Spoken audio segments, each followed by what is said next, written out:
Bismillahirrahmanirrahim. Assalamualaikum warahmatullahi wabarakatuh. Alhamdulillahi rabbil alamin. Wassalatu wassalamu ala asyrafil anbiya'i wal mursalin, nabiyina Muhammad wa ala alihi wa sahbihi ajma'in, amma ba'd.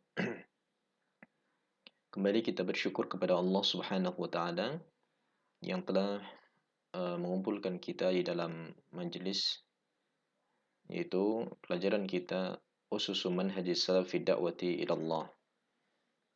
Bagaimana pondasi-pondasi manhaj para salaf di dalam berdakwah, menempuh langkah-langkah dakwah di jalan Allah Subhanahu wa taala.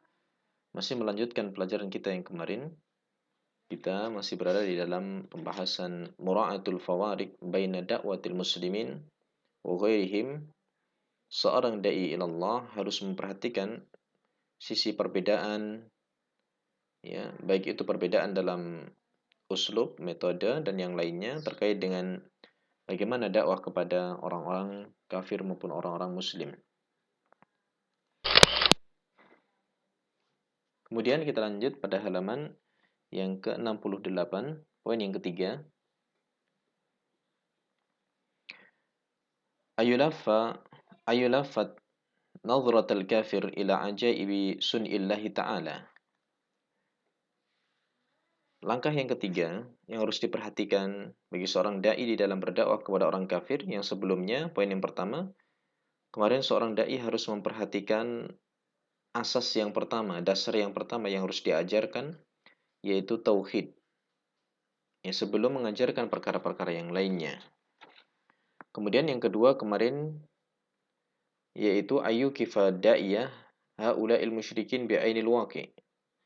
Mendudukkan perkaranya orang-orang kafir itu dengan menerangkan kepada mereka perkara-perkara yang nyata, perkara-perkara yang nyata dengan menegakkan hujah, memberikan contoh-contoh untuk menunjukkan hinanya atau rendahnya ketidakmampuan dari sesembahan-sesembahan selain Allah Subhanahu wa taala yang mereka seru. Bahwa selain Allah itu tidak bermanfaat, tidak bisa memberikan manfaat maupun menolak madarat, tidak bisa merubah dari satu keadaan menjadi keadaan yang lainnya, dan juga tidak memiliki kekuatan. Kemudian yang ketiga, dalam pembahasan kita kali ini adalah hendaklah seorang dai dia mengarahkan pandangan orang kafir, ya, ila ajaibi sunillah, kepada keajaiban-keajaiban ciptaan-ciptaan Allah Subhanahu wa taala. Perkara-perkara yang menakjubkan dari apa yang Allah ciptakan dari alam semesta ini. Fi ayatihi al-kauniyah, itu dalam ayat-ayatnya yang kauniyah, yang tercipta. Bahkan dalam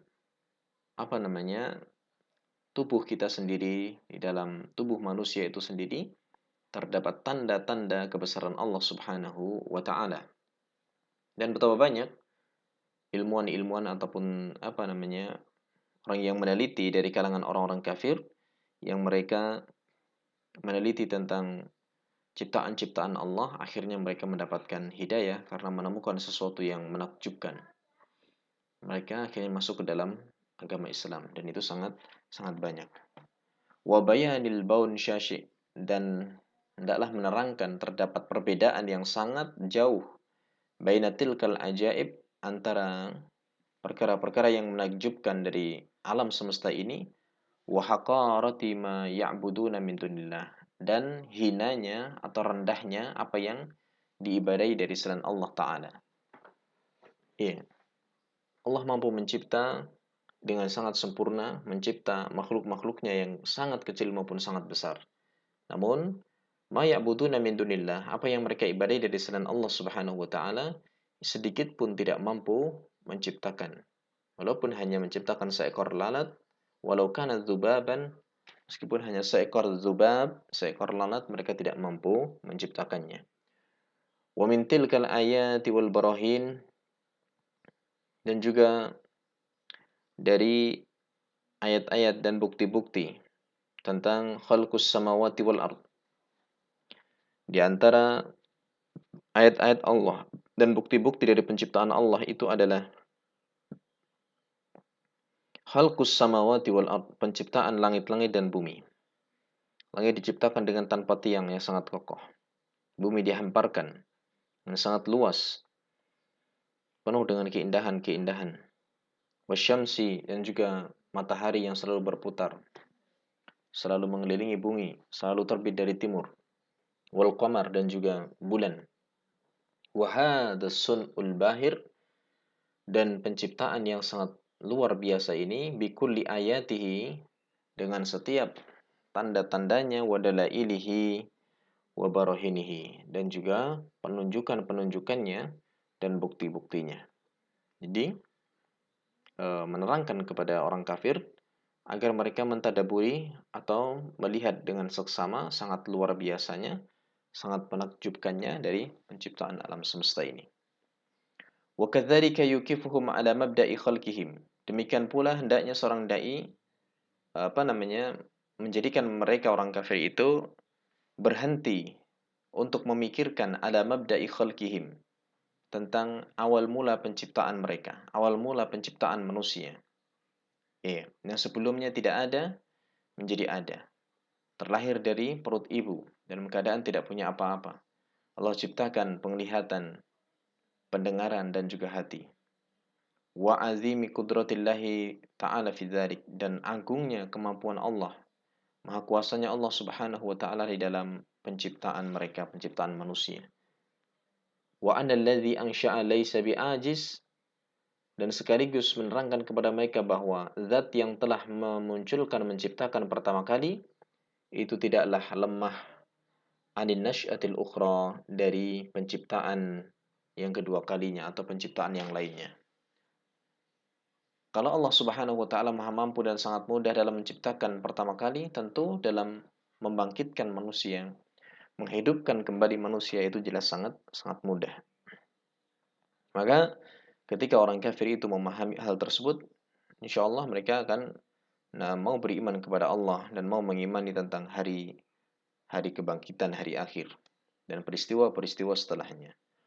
Wadzalika kama fi qoulihi ta'ala, hal ini seperti dalam firman Allah Ta'ala, wa daraba lana mathalan, dan Allah Subhanahu wa taala membuat untuk kita permisalan, wa nasiya khalqah, dan juga Allah Subhanahu wa taala manusia ya, wa nasiya, dan manusia itu lupa, khalqah, akan penciptaan dirinya.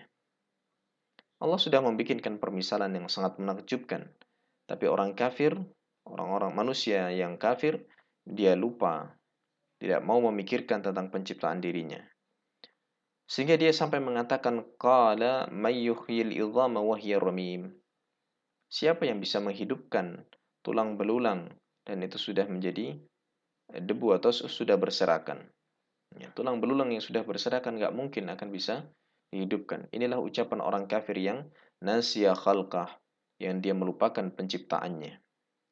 Qul yuhyiha alladhi ansha'aha awwala marrah. Katakanlah kepadanya, yang menghidupkan adalah zat yang mengadakan, menciptakan pertama kali. Wa huwa bikulli khalqin alim. Dialah Allah zat yang maha, atas semua ciptaannya itu maha mengetahui.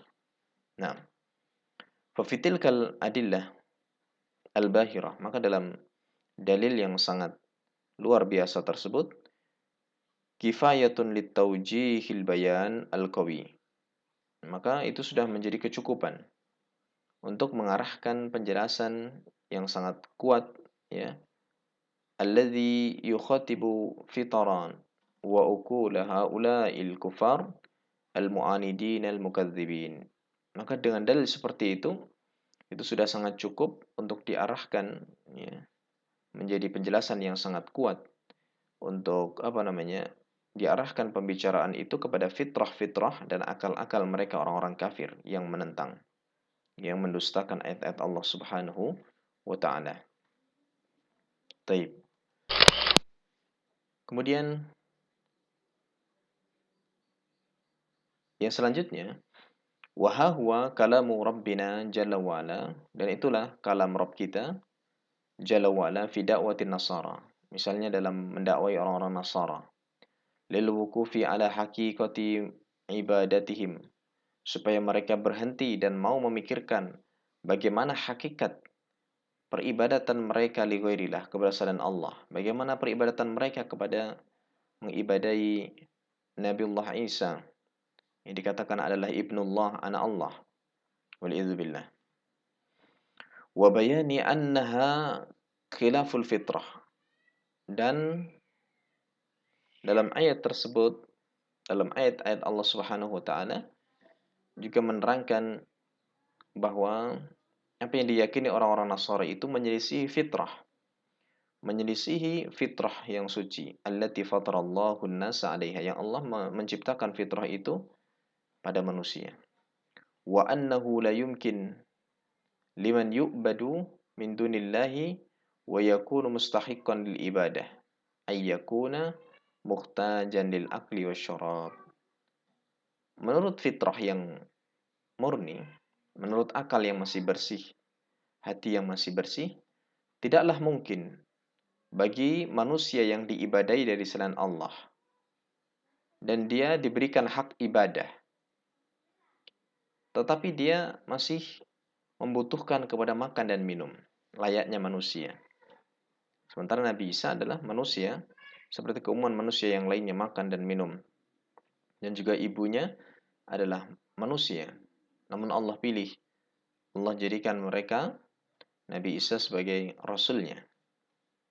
Maka falaqad auqafallahu an-nasara, Allah Subhanahu wa taala menghentikan orang-orang Nasara, bantah, ala anna Isa alaihi salam wa ummuhu basyaran. Allah terangkan bahwasanya Isa dan juga ibunya adalah dua manusia. Lahuma min khasaisil bashar, memiliki sifat-sifat manusia. Ma yang fi anha istihqaqahuma lil ibadah. Iya. Sifat-sifat kemanusiaan yang itu bertentangan, bertolak belakang dengan keberhakan mereka untuk diberikan ibadah. Berarti mereka tidak berhak untuk mendapatkan ibadah. Kama za'amal kufar, sebagaimana disangka oleh orang-orang kafir. Nah, wa fi dzalika yaqulu ta'ala, maka Allah berfirman, mal masih ibnu Maryam, tidaklah al-Masih ibnu Maryam illa rasulun, melainkan beliau hanya utusan, manusia yang diutus oleh Allah. Qad khalat min qablihi ar-rusul, yang telah berlalu, ya, yang telah berlalu sebelum Nabi Isa, ya, para rasul-rasul terdahulu pun juga sama seperti itu. Wa ummuhu siddiqah, dan ibunya seorang wanita yang jujur. Kana ya'kulani ta'am, keduanya makan dari makanan-makanan sebagaimana manusia. Unzur kaifa nubayyinu lahumul ayati thumma anzur anna yufakun. Maka lihatlah, ya, bagaimana kami menerangkan kepada mereka tanda-tanda ayat-ayat Allah Subhanahu wa taala, kemudian lihatlah anna yufakun, bagaimana mereka orang-orang kafir, orang-orang Nasara itu berpaling dari Allah Subhanahu wa taala. Baik. Itu poin yang ketiga. Kemudian yang keempat, ayasluka ma'al kufari uslubai targhib wa tarhib. Menempuh cara dalam berdakwah kepada orang kafir itu dengan metode targhib, memberikan motivasi, ya, penyemangat, seperti janji-janji Allah bagi orang yang mau beriman, mau meninggalkan kekufurannya, diberikan surga, kenikmatan-kenikmatan, dan juga tarhib, ancaman-ancaman, ya, ancaman-ancaman tentang kekufuran yang mereka kerjakan. Ini tentang surga dan nerakanya Allah Subhanahu wa taala. At-targhib bil hayatil ukhrawiyah, diberikan targhib dengan kehidupan di negeri akhirat yang kekal abadi, penuh dengan kenikmatan, wan na'imil abadi, dan kenikmatan-kenikmatan yang kekal abadi di sana. Sementara wat tarhib, dakwah dengan tarhib bima yang tadziruhu ba'dal ajal. Di sana ada ancaman-ancaman azab Allah yang tadziruhu, yang menanti orang kafir itu setelah ajal tiba. Ba'dal ajalil maktum, setelah ajal menutup kehidupannya. Liman kadzdzaba bi ayatillahi wa rasulih, bagi orang-orang yang mendustakan ayat-ayat Allah dan Rasulnya. Wa darbu amsalin fi hadzal amri, dan juga memberikan contoh-contoh dalam perkara ini ala ma madha, dengan orang-orang yang telah lalu, minal aqwamil mukadzibin, dari akibatnya orang-orang yang mendustakan agama Allah, orang-orang yang mendustakan li rusulihim, na'am al-mukhalifin, orang-orang yang mendustakan rasul-rasul mereka, yang menyelisih rasul mereka. Ya, mereka menyelisih fitrahum, fitrah-fitrah mereka. Al-mu'aridina li amri rabbihim, mereka menentang perintah Rabb mereka. Wadzalika mislu ma fa'ala Nuh, hal tersebut semisal dengan apa yang diperbuat oleh Nabi Nuh liqaumihi, kepada kaumnya, menerangkan minat targhib wa tarhib, memberikan targhib wa tarhib juga. Nabiullah Nuh mengatakan yaghfir lakum min dzunubikum wa yu'akhirukum ila ajalin musamma. Allah akan ampuni kalian dari dosa-dosa kalian, dan Allah akan mengakhirkan, ya, sampai, atau akan menangguhkan sampai pada waktu yang telah ditentukan. Allah mengatakan hal tersebut yang sebelumnya Allah mengatakan apa? Qala ya qaumi, tentang ucapan Nuh, qala ya qaumi inni lakum nadhirum mubin. Wahai kaumku, sungguhnya aku adalah pemberi peringatan kepada kalian. Ani'budullah, hendaklah kalian beribadah kepada Allah, wattaquhu wa'tiyun, dan bertakwalah kepada Allah, dan kalian hendaklah taat kepada Allah. Maka disambung dengan ayat ini, yaghfir lakum min dzunubikum. Ini namanya targhib. Kemudian inna ajalallahi idza jaa la yuakhir. Sungguhnya ajal Allah, artinya waktu, umur yang Allah berikan kepada seseorang ketika telah tiba ajalnya, ketika telah datang, la yuakhir, tidak bisa ditunda, tidak bisa diakhirkan. Lau kuntum ta'lamun, seandainya kalian mengetahui. Maka di sini juga ada tarhib, ancaman-ancaman ketika tidak mau bertobat sebelum ajal tiba. Baik. Wa khulasatul amri, kesimpulan perkara ini, anna min ahammi ma yajibu 'ala da'iyah. Di antara perkara yang paling penting yang wajib bagi seorang dai, mura'atuhu fi da'watihi li ghairil muslimin, yang wajib untuk diperhatikan dalam berdakwah kepada orang-orang non-muslim atau orang kafir, ayyakuna 'arifan lil furuqi bainal muslimin wa ghairihim. Pertama, dia harus faham, harus mengenal adanya perbedaan dalam sisi dakwah antara orang muslim dan orang kafir. Falikulin tariqah fi da'watihi. Masing-masing memiliki cara untuk mendakwainya. Tukhalifut tariqatal ukhra, yang berbeda dengan cara yang diberikan kepada orang lain. Fal farqu bainahuma syashi'. Perbedaan antara dakwah orang kafir dengan orang mukmin itu sangat luas, ya. Wal baulul wasi', perbedaan yang sangat luas. Min haitsul mabda' wal muntaha, dari sisi apa yang pertama kali harus didakwahkan dan apa tujuannya. Wa min haitsul uslub, dari sisi caranya, wa tariqah, metodenya. Wa yajibu fi dzalika muhakatul Qur'anil Karim, dan wajib dalam masalah ini meniru, mencontoh Al-Qur'anil Karim, fi muhawarati ahlil kitab, di dalam berbicara kepada ahlul kitab, wa munaqasyatil musyrikin, dalam berdialog dengan orang-orang musyrikin, mendakwai mereka. Wa ta'assi bi siratin Nabi sallallahu alaihi wasallam, hendaklah mencontoh sirah Nabi sallallahu alaihi wasallam, fi manhaji dakwatihi, di dalam metode dakwahnya, liha ulai, kepada mereka orang-orang musyrikin, fi jami'il manahi, dalam semua perkara. Wa min ahammiha wa 'azzamiha, dan di antara perkara yang paling penting tadi adalah ikafu haula'i ala haqiqati butlani ma ya'buduna min dunillah, yaitu menghentikan mereka untuk memikirkan tentang hakikat kebatilan, hakikat batilnya apa yang diibadai dari selain Allah. Tentunya bil hujajil qat'iyah, dengan hujah-hujah yang qat'i, yang paten, wal barahinil aqliyah, dan penjelasan-penjelasan secara akal, wal waqi'iyah, maupun secara waqi', secara kenyataan. Baik. Alhamdulillah telah kita selesaikan tentang seorang dai harus memperhatikan perbedaan-perbedaan antara dakwah kepada orang mukmin dan orang yang non muslim atau orang kafir. Setidaknya ada 4 poin yang harus diperhatikan. Mudah-mudahan bisa difahami. Wallahu ta'ala bissawab. Subhanakallahumma bihamdik asyhadu an la ilaha illa anta astaghfiruka wa atubu ilaik. Wassalamualaikum warahmatullahi wabarakatuh.